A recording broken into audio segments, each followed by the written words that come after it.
ನೀನು ಬರ್ದಿದ್ದಲ್ಲ, ಇಲ್ಲೇ ತಾನೇ ಬರ್ದಿರೋದು?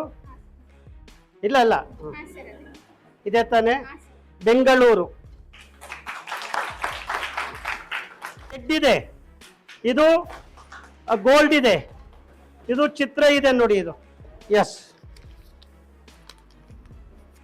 500 rupees. ಎಸ್, ಇದು light, dark light, rubber, plastic, black, gold. Orange, yes or no?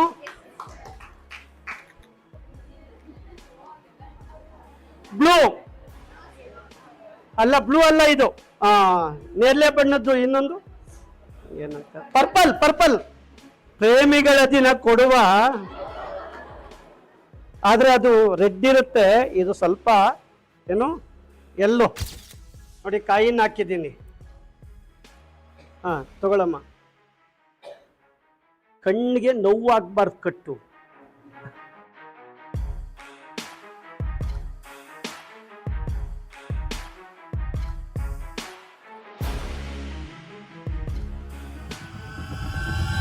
ಮಕ್ಕಳೇ, ಗಾಂಧಾರಿ ವಿದ್ಯೆ ಇತ್ತೋ ಇಲ್ವೋ ನನಗೆ ಗೊತ್ತಿಲ್ಲ. ಗೊತ್ತಿಲ್ದಲೇ ಇರೋದನ್ನ ಗೊತ್ತು ಮಾಡ್ಕೊಂಡು ಹೇಳ್ತೀವಿ ಅಂತಂದ್ರೆ, ತಿಳಿದಲೇ ಹೇಳ್ತೀವಿ ಅಂದ್ರೆ ಅದು ಮೂರ್ಖತನದ ಪರಮಾವಧಿ. ಆದರೆ ಇಲ್ಲಿ 4 ವಿಧದಲ್ಲಿ ನಾವು ಈ ಕೆಲಸ ಮಾಡ್ತೀವಿ. ಒಂದು ಸ್ಪರ್ಶಜ್ಞಾನ ಅಂತ ಕರಿತೀವಿ. ನೀವು ಸೆನ್ಸ್, ಕೆಲವ್ರು ಹೇಳ್ತಾರೆ 6 ಸೆನ್ಸ್ ಇದೆ ಅಂತ ಹೇಳಿ. ಮನುಷ್ಯನಿಗಿರೋದು 5 ಸೆನ್ಸೇ. 6 ಸೆನ್ಸ್ ವರ್ಕ್ ಮಾಡಲ್ಲ. ಅದು ವರ್ಕ್ ಆಗ್ತಾ ಇದೆ ಅಂತ ಸೈಂಟಿಫಿಕಲಿ ಎಲ್ಲೂ ಪ್ರೂವ್ ಆಗಿಲ್ಲ.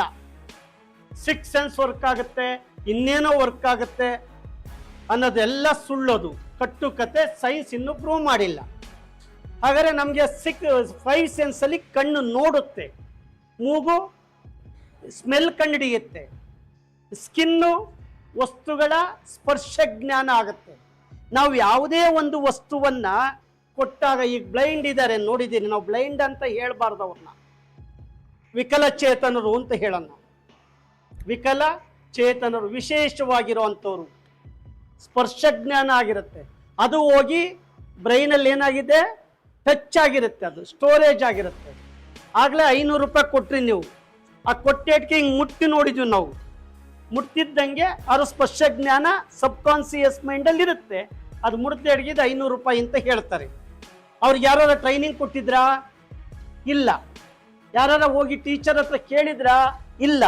ಮೊದಲು ಅವ್ರು ಮುಟ್ತಿದ್ದಂಗೆ ಅದನ್ನು ಒಳಗಡೆ ಇಟ್ಕೊಳ್ತಾರೆ. ನಮಗೆ ಕಣ್ ಕಾಣಿಸ್ತಾ ಇರುತ್ತೆ, 100 ಅಲ್ಲಂಡೆಗಳಿರ್ತವೆ, ಅವರಿಗೆ ಅಷ್ಟೇ ಮಾತ್ರ ಇರುತ್ತೆ, ಅಷ್ಟರೊಳಗಡೆನೇ ಹೋಗ್ತಾ ಇರ್ತಾರೆ ಅವರು. ಆಗ ಸ್ಟೋರೇಜ್ ಆಗಿರುತ್ತೆ.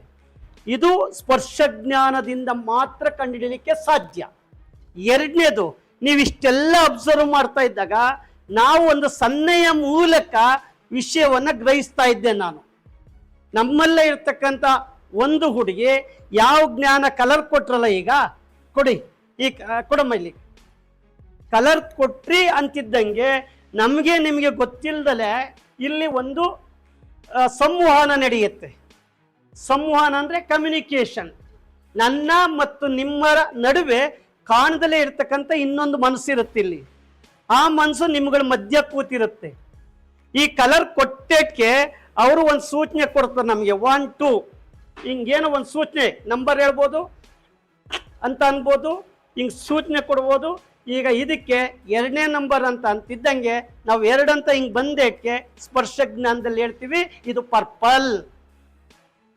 ಅಂದರೆ ನಮ್ಮ ಮತ್ತು ನಿಮ್ಮ ನಡುವೆ ಅವರು ಇನ್ನೊಬ್ಬರು ಮೀಡಿಯೇಟ್ರು ನಮ್ಗೆ ಏನು ಮಾಡ್ತಾ ಇರ್ತಾರೆ, ಕಾಶನ್ ಕೊಡ್ತಾ ಇರ್ತಾರೆ. ನಂಬರ್ 2 ಆಂಗಲಲ್ಲಿ ಹೇಳ್ಕೋಬೋದು. ಆಮೇಲೆ ಎರಡನೇದು, ಇದು ಮುಡ್ತಿದ್ದಂಗೆ ನಾವು ಹಿಂಗೆ ಕಿವಿ ಹತ್ರ ಇಟ್ಕೊಳ್ತೀವಿ. ಕಿವಿ ಹತ್ರ ಇಟ್ಕೊಂಡೇಕೆ ಅದು ನಾಟಕ, ಕಿವಿ ಹತ್ರ ಗೊತ್ತಾಗಲ್ಲ, ಅದು ಒಳಗಡೆ ಸ್ಟೋರೇಜ್ ಆಗಿದ್ದು ಹೇಳ್ಬೋದು. ಸ್ಪರ್ಶಜ್ಞಾನದಿಂದ ಹೇಳ್ಬೋದು, ಸನ್ನೆಯ ಮೂಲಕ ಅವರೊಂದು ಹೇಳ್ತಾ ಇರ್ತಾರೆ, ಸನ್ನೆಯ ಮೂಲಕ ಹೇಳ್ಬೋದು, ಸ್ಮೆಲ್ ಕಂಡುಹಿಡಿಯೋದ್ರ ಮೂಲಕ ಹೇಳ್ಬೋದು. ಇದಕ್ಕೆ ತರಬೇತಿ ಕೊಟ್ಟಿರ್ತಾರೆ ಅವರು. ಈ ತರಬೇತಿಯನ್ನೇ ಅವ್ರು ಏನಂತ ಕರೀತಾರೆ, ಗಾಂಧಾರಿ ವಿದ್ಯೆ ಅಂತ ಹೇಳಿ ಕರೀತಾರೆ. ಹಾಗಾದ್ರೆ ಗಾಂಧಾರಿ ವಿದ್ಯೆಯಲ್ಲಿ ಕಣ್ಣು ಕಟ್ಕೊಂಡು ಎಲ್ಲ ಹೇಳೋದಾಗಿದ್ರೆ ನಾವೆಲ್ಲವೂ ಜಗತ್ತಲ್ಲಿ ನಡೆಯೋದೆಲ್ಲ ಹೇಳ್ತೀವಿ ಅನ್ನೋದಾಗಿದ್ರೆ ಈಗ ಇರಾಕ್ ಇರಾನ್ ಯುದ್ಧ ನಡೀತಿರ್ಲಿಲ್ಲ. ಅಮೇರಿಕದರಿಗೆ ಒಂದೇ ಗೊತ್ತಾಗಿದ್ರೆ ಇರಾಕಲ್ಲಿ ಏನೇನು ಎಲ್ಲೆಲ್ಲಿ ಇದೆ ಅಂತ ಹೇಳಿ ಅವ್ರಿಗೆ ಕಣ್ಣು ಮುಚ್ಕೊಂಡೆ ಹೇಳಂಗಿದ್ರೆ ಅಲ್ಲಿಗೆ ಹೋಗಿ ಏನ್ ಹಾಕ್ಬೋದಾಗಿತ್ತು, ಅವರು ಬಾಂಬ್ ಹಾಕ್ಬೋದಾಗಿತ್ತು. ಈಗಲೂ ಬೇಡ, ನಾವು ಆ ದೇಶಕ್ಕೆ ಹೋಗೋದು ಬೇಡ. ನಮ್ಮ ಕರ್ನಾಟಕದಲ್ಲಿ ಯಾವ್ಯಾವ ಮನೆಯಲ್ಲಿ ಬ್ಲಾಕ್ ಮನಿ ಇದೆಯೋ ಅದೆಲ್ಲದನ್ನು ಕೂಡ ಹೊರಗಡೆ ಕೊಟ್ಟರೆ, ಸಾಮಾನ್ಯ ಜನರಿಗೆ ಕೊಟ್ಟರೆ ಒಬ್ಬೊಬ್ಬರಿಗೆ 15 ಲಕ್ಷ ರೂಪಾಯಿ ಬರುತ್ತೆ. ಶ್ರೀಮಂತರ ಮನೆಯಲ್ಲಿರುವಂತಹ ದುಡ್ಡನ್ನ ಕಾಣ್ದಂಗಿಟ್ಟಿರ್ತಾರಲ್ಲ, ಬ್ಲಾಕ್ ಮನಿಯನ್ನ ಕಾಣ್ದಂಗಿಟ್ಟಿರೋ ಮನಿಯನ್ನ ನಮ್ಗೆಲ್ಲ ಇಡೀ ಕರ್ನಾಟಕದ ಎಲ್ಲಾ ಜನಗಳಿಗೆ ಹಂಚಿದ್ರೆ ಒಬ್ರಿಗೆ ಎಷ್ಟು ಬರುತ್ತೆ? 15 ಲಕ್ಷ. ಈಗ ನಾವು ಸಾಲ ಎಷ್ಟಿದ್ದೀವಿ ಗೊತ್ತಾ ನಿಮ್ಗೆಲ್ಲ? ನಿಮ್ಮ ಮೇಲೆ ಸಾಲ ಎಷ್ಟಿದೆ ಗೊತ್ತಾ? 17 ಲಕ್ಷ ಇದೆ ನಿಮ್ಮ ಮೇಲೆ ಸಾಲ. ನೀವು ಈಗ ಋಣದಲ್ಲಿದ್ದೀರಿ, ನೀವು ಎಲ್ಲ. ಹಾಗಾದ್ರೆ ಇರೋ ದುಡ್ಡು ಕೊಟ್ಬಿಟ್ರೆ 15 ಲಕ್ಷ ಒಬ್ಬೊಬ್ಬರಿಗೆ ಹಂಚ್ಬೋದು. ಹಾಗಾಗಿ ತಿಳ್ಕೊಳ್ಳಿ, ಗಾಂಧಾರಿ ವಿದ್ಯೆ ಅನ್ನೋದು ಆಗ ಕೇಳಿದ್ವಿ, ಆದರೆ ಪ್ರಾಕ್ಟಿಕಲ್ ಗೊತ್ತಿಲ್ಲ. ಆದರೆ ಗಾಂಧಾರಿ ಕಣ್ಣು ಮುಚ್ಚಿಕೊಂಡು ನಾನೆಲ್ಲವನ್ನೂ ಹೇಳ್ತೀನಿ, ಮಕ್ಕಳಿಗೆ ಹೇಳ್ಕೊಡ್ತೀನಿ ಅಂತ ಹೇಳಿ ಈ ಬೇಸಿಗೆ ಶಿಬಿರದಲ್ಲಿ ಅನೇಕ ಜನ ರಾಜ್ಯದಾದ್ಯಂತ ಮೋಸ ಮಾಡ್ತಾ ಇದ್ದಾರೆ. ಮಕ್ಕಳಿಗೆ ಹೇಳ್ಕೊಡ್ತೀವಿ ಅಂತ ಹಗಲ್ ದರೋಡೆ ಮಾಡ್ತಾ ಇದ್ದಾರೆ ಮಕ್ಕಳಿಗೆ. ನಿಜವಲ್ಲ, ಗಾಂಧಾರಿ ವಿದ್ಯೆಗೆ ಬೆಲೆ ಕೊಡೋಕ್ಕೆ ಸಾಧ್ಯ ಇಲ್ಲ. ಇದನ್ನು ಟಿ ವಿಲಿ ಬರುತ್ತೆ, ಅದು ಸಾಧ್ಯ ಆಗತ್ತೆ, ಇದು ಸಾಧ್ಯ ಆಗತ್ತೆ ಅಂತ ನಂಬೋದನ್ನ ಬಿಟ್ಬಿಡಿ. ಇತ್ತೀಚಿನ ದಿನಗಳಲ್ಲಿ ನಾವು ಎಷ್ಟು ವಿದ್ಯಾವಂತರಾಗೋದಕ್ಕೆ ಪ್ರಯತ್ನ ಪಡ್ತಾ ಇದೀವೋ ಅಷ್ಟೇ ಬಾರಿ ಮೋಸ ಹೋಗೋದಕ್ಕೂ ಕೂಡ ಜಾಸ್ತಿ ಆಗ್ತಾ ಇದ್ದಾರೆ.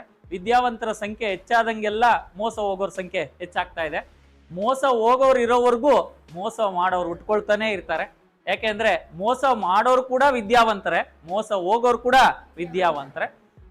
ಪೇರೆಂಟ್ಸ್ಗಳಲ್ಲಿ ಇವತ್ತು ಏನಪ್ಪಾ ಅಂದ್ರೆ, ತಮ್ಮ ಮಕ್ಕಳು ವಿವಿಧ ರೀತಿಯ ವಿದ್ಯೆಗಳನ್ನ ಕಲಿಬೇಕು, ನಾವು ಕಲಿದೇ ಇರ್ತಕ್ಕಂಥದ್ದನ್ನೆಲ್ಲ ನಮ್ಮ ಮಕ್ಕಳು ಕಲಿಬೇಕು ಅಂತಕ್ಕಂಥ ಆಕಾಂಕ್ಷೆ ಜಾಸ್ತಿ ಆಗಿ ಇರೋದ್ರಿಂದಲೇ ಇವತ್ತು ಅನೇಕ ಶಿಬಿರಗಳಲ್ಲಿ ಸಮ್ಮರ್ ಕ್ಯಾಂಪ್ಗಳನ್ನು ಮಾಡ್ತಕ್ಕಂಥ ಉದ್ದೇಶದಲ್ಲಿ ಮಕ್ಕಳಿಗೆ ಏನೋ ಚಮತ್ಕಾರಗಳನ್ನ ಮಾಡ್ಕೊಡ್ಬೇಕು. ಲಾಜಿಕ್ಗಿಂತ ಇವತ್ತು ವರ್ಕೌಟ್ ಆಗ್ತಾ ಇರೋದು ಮ್ಯಾಜಿಕ್ಗೆ ಜನ ಇಷ್ಟಪಡ್ತಾರೆ. ಲಾಜಿಕ್ ಕೇಳಿದ್ರೆ ಕೇಳಲ್ಲ, ಮ್ಯಾಜಿಕ್ ಮಾಡಿದ್ರೆ, ಯಾಕಂದ್ರೆ ಹುಲಿಕಲ್ ನಟರಾಜ್ ಸರ್ ಬಹಳಷ್ಟು ಮ್ಯಾಜಿಕ್ಗಳನ್ನ ಒಳಗಡೆ ಲಾಜಿಕ್ ಏನಿರುತ್ತೆ ಅನ್ನೋದನ್ನ ತೋರಿಸ್ಕೊಡ್ತಾರ. ಮ್ಯಾಜಿಕ್ ಒಳಗಡೆ ಲಾಜಿಕ್ ಏನಿದೆ, ಸೈನ್ಸ್ ಏನಿದೆ ಅನ್ನೋದನ್ನ ತೋರಿಸ್ಕೊಡ್ತಾರೆ. ಬಹಳ ವರ್ಷಗಳಿಂದ ಆ ಮೂಢನಂಬಿಕೆಯನ್ನ ಹೋಗಲಾಡಿಸೋದನ್ನೇ ಪ್ರವೃತ್ತಿಯನ್ನಾಗಿ ಮಾಡಿಕೊಂಡು ಆ ಕೆಲಸವನ್ನ ಮಾಡ್ಕೊಂಡ್ ಬರ್ತಾ ಇದಾರೆ.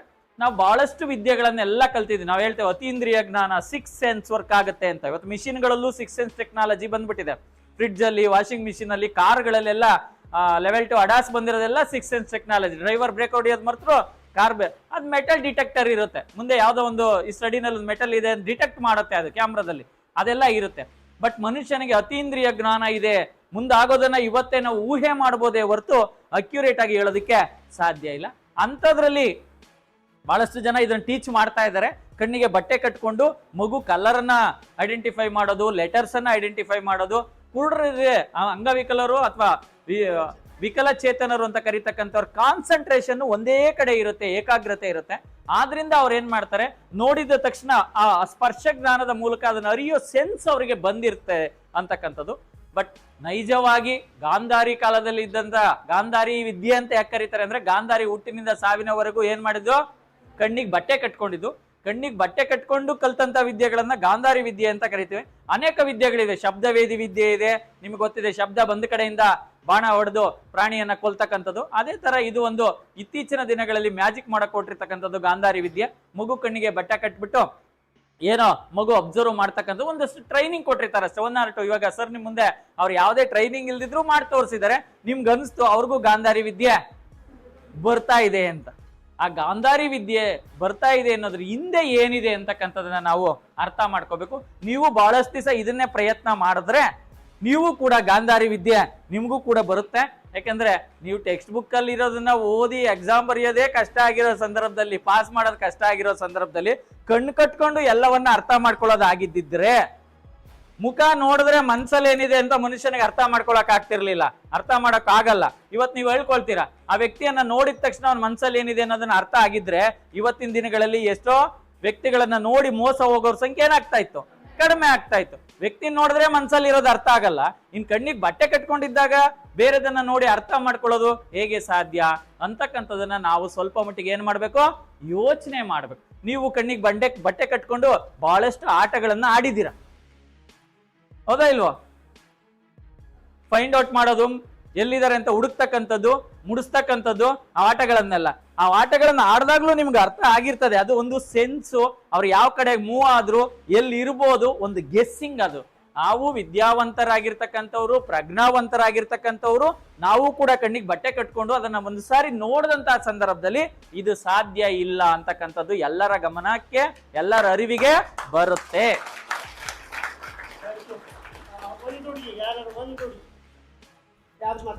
ವಾಲಂಟ್ರಿ ಆಗಿ ಬನ್ನಿ. ಕಣ್ಣು ನೀಟಾಗಿ ಕಾಣಲ್ಲ, ದಪ್ದಾಗ ಬರೀರಿ ಅಂತ ಹೇಳಿದ್ರು, ಎಲ್ಲಾರು ಗಮನಿಸ್ರ? ಅದೇಂಕೆ ಅಂದ್ರೆ ಅವ್ರ ಹಂಗೆ ಕಂಡಿಡಿಯಂಗಿದ್ರೆ ಚಿಕ್ಕದಾಗಿ ಬರಿಬೋದಿತ್ತಲ್ವಾ? ಚಿಕ್ಕದಾಗಿ ಬರ್ದಿದ್ರು ಅವ್ರು ಆತರ ಕಂಡಿಡಿಬೋದಿತ್ತು ಅಂದಿದ್ರೆ ಅವರು ಬರೀತಿದ್ರು. ಮತ್ತೆ ಇಂಗ್ಲಿಷಲ್ಲಿ ಬರೀರಿ ಅಂತ ಆ ಹುಡ್ಗನ್ ಕರೆದ್ರು, ಆದ್ರೆ ಅವನು ಕನ್ನಡದಲ್ಲಿ ಎನ್ಸೈಕ್ಲೋಪಿಡಿಯಾ ಅಂತ ಬರ್ದ. ಅವ್ರು ಇಂಗ್ಲೀಷಲ್ಲಿ ಎಂದಾಗ ಅವ್ರು ನೋಡ್ಕೊಂತಿದ್ದಂಗೆ ಆಗಿದ್ರೆ ಇಂಗ್ಲೀಷಲ್ಲಿ ಬರೀತಾವ್ರೆ ಅಂತ ಹೇಳಿ ಅವ್ರೊಂದು ವರ್ಡು ಹೇಳ್ಬೋದಿತ್ತು. ಆದರೆ ಅವನು ಇಂಗ್ಲೀಷ್ ಹೇಳಿದ್ರು ಕನ್ನಡದಲ್ಲಿ ಬರ್ದ ಎನ್ಸೈಕ್ಲೋಪಿಡಿಯಾ ಅಂತ. ಮತ್ತೆ ಸರ್ರು ಅಲ್ಲಿ ಬರೀತಿರೋದನ್ನ ಕತ್ತು ಅವ್ರು ಹೆಂಗ್ ಬರೀತಾವ್ರೋ ಅದೇ ರೀತಿ ಅವ್ರ ಐಸ್ ಮೂಮೆಂಟ್ ಇತ್ತು, ಗಮನಿಸ್ರೆ ಎಲ್ಲರೂ. ಆ ಬರೀತಾ ಇದ್ರೆ ಹಿಂಗೆ ನೋಡ್ತಾ ಇದ್ರು ಈ ಸೈಡಿಂದ. ಆದ್ರಿಂದ ನನಗೆ ಇದು ಅಷ್ಟು ಅವ್ರು ಹೇಳಿದ ಗಾಂಧಾರಿ ಇದು ಅಂತ ನನ್ಗೆ ಅನಿಸ್ಲಿಲ್ಲ. ಖಂಡಿತ ಸಾಧ್ಯ ಇಲ್ಲ. ಮಕ್ಕಳಿಗೆ ಸ್ಪರ್ಶ ಜ್ಞಾನದ ಮುಖಾಂತರ, ಮಕ್ಕಳಿಗೆ ಸ್ಮೆಲ್ ಮುಖಾಂತರ, ಕೆಲವರಿಗೆ ಇನ್ನೇನೋ ಅನುಕರಣೆಯ ಮುಖಾಂತರ, ಕೆಲವರಿಗೆ ಸಂಜ್ಞೆಯ ಮುಖಾಂತರ ಹೇಳ್ಕೊಟ್ಟಿದ್ದಾರೆ. ಆ ಮಕ್ಕಳು ಹೇಳ್ತಾರೆ, ಹೇಳಿದ್ದನ್ನ ಆ ಮಕ್ಕಳು ರಿಪೀಟ್ ಮಾಡ್ತಾರೆ. ಅತಿಯಾದ ಜ್ಞಾನೋದಯ ಇದೆ, ಸಿಕ್ಸ್ ಸೆನ್ಸ್ ಇದೆ, ಅವೆಲ್ಲ ಸುಳ್ಳು. ಇರೋ ಸೆನ್ಸೇ ಸರಿಯಾಗಿ ಕೆಲಸ ಮಾಡಕ್ ಸಾಧ್ಯ ಆಗ್ತಾ ಇಲ್ಲ. ಅಂತ ಫುಡ್ ನಾವು ತಿಂತಾ ಇದ್ದೀವಿ, ಅದರಿಂದ ದೂರ ಇರಿ.